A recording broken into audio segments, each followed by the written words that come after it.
exile. And it was right there, with his career in total ruins, that he sat down and wrote his masterpiece, The Prince, a raw, unfiltered analysis of the power he had seen up close his entire life. Yeah, Machiavelli's world was not some quiet philosophy seminar.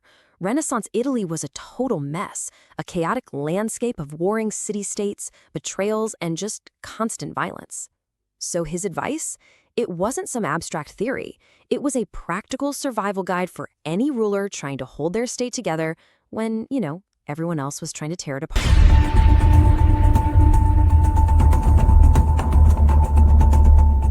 All right, today we are diving headfirst into the dark arts of power. We're going to look at the timeless and, let's be honest, terrifyingly effective strategies of Niccolo Machiavelli. And then we're going to flip the script and see how those very same principles can be used not to conquer a city, but to master yourself.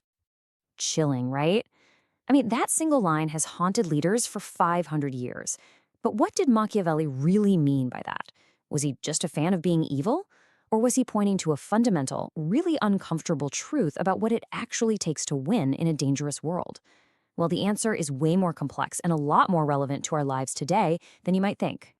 To really get his radical ideas, you first have to understand the man. And you've got to forget the cartoon villain with the twirly mustache. Niccolo Machiavelli was a brilliant civil servant, he was a diplomat, and a political thinker who was completely shaped by the brutal reality of his time. His life basically played out in 3 dramatic acts. First, he grew up seeing the peak of Florentine power under the famous Medici family. Then, after they were exiled, he actually got a job, a career, serving the new fragile republic. But then, Act 3, the Medici came back, stripped him of his job, and threw him into literary exile. And it was right there, with his career in total ruins, that he sat down and wrote his masterpiece, The Prince, a raw, unfiltered analysis of the power he had seen up close his entire life. Yeah, Machiavelli's world was not some quiet philosophy seminar. Renaissance Italy was a total mess, a chaotic landscape of warring city-states, betrayals, and just constant violence. So his advice? It wasn't some abstract theory. It was a practical survival guide for any ruler trying to hold their state together when, everyone else was trying to tear it apart. So let's get into it. Machiavelli laid out some pretty core strategies for getting and keeping power. And one of the most memorable and absolutely ruthless examples is the case of a guy named Ramiro d'Orco. Okay, this is a masterclass in Machiavellian strategy. So Duke Borgia needed to control a rebellious region. What does he do? He sends in a cruel enforcer, this Ramiro d'Orco, to do all the dirty work. And it works. D'Orco succeeds, but everybody hates him for it. So what did Borgia do then? He had d'Orco publicly and brutally executed. He basically told the people, see, the cruelty came from him, not me. I've brought you justice. In one move, he got the order he wanted and the love of the people, all by using a scapegoat. Genius. And terrifying. And this is where he just turns our whole idea of virtue completely upside down. Machiavelli argued that a ruler who's too generous, or liberal, is eventually going to run out of cash. Then they'll have to tax their people heavily, which of course will make them hated. But a mean or frugal ruler, well, they can live on their own revenues, defend the state, and never have to burden the people. So in the long run, for Machiavelli, the better ruler is actually the one who appears to be mean. And all of this illustrates a central theme for Machiavelli. It's not just about what you do, it's about what people think you do. Perception is reality. And your reputation, that's your most valuable asset. So, how do you master perception? Well, first, your reputation is everything. You have to guard it ruthlessly. Next, you learn to conceal your true intentions.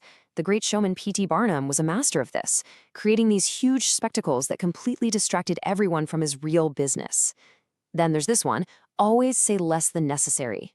Andy Warhol perfected this. He'd give these vague one-word answers in interviews, and it made people scramble to interpret his profundity. He became more powerful by saying less. And finally, court attention no matter what. Barnum knew that any publicity is good publicity. Being talked about, even for a joke, keeps your name on everybody's lips. So that's the 16th century playbook for external power. But what happens if we apply these same ideas not to a kingdom, but to ourselves? What if the most important territory to conquer is the one inside your own head, and your greatest rival isn't another prince, but your own worst habits? And here's where we make a big shift, from the political to the personal. See, the modern battlefield for power isn't fought with armies anymore. It's fought with habits and systems. The new frontier of personal power is all about conquering our own inconsistency and our lack of focus. This modern playbook, drawing from sources like James Clear's Atomic Habits, starts with this really key distinction. Goals are the results you want, right? Like winning a championship. Systems are the processes that get you there, like never missing a workout. The problem with having a goals-only mindset is that you're always putting off your happiness until you hit that next milestone. But when you focus on the system, you find satisfaction in the process itself. This quote just nails it perfectly. We all want great results, but think about it.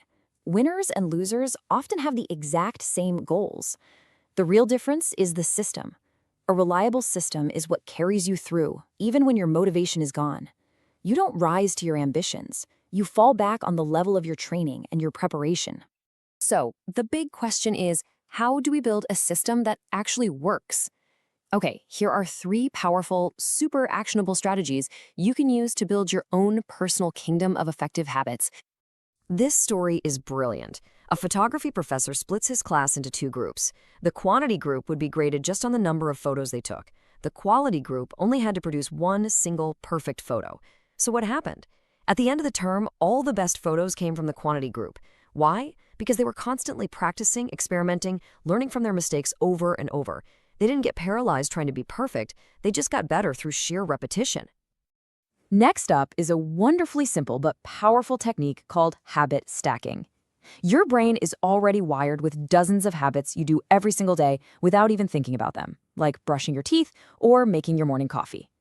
The trick is to use these existing behaviors as a trigger for a new one you want to build.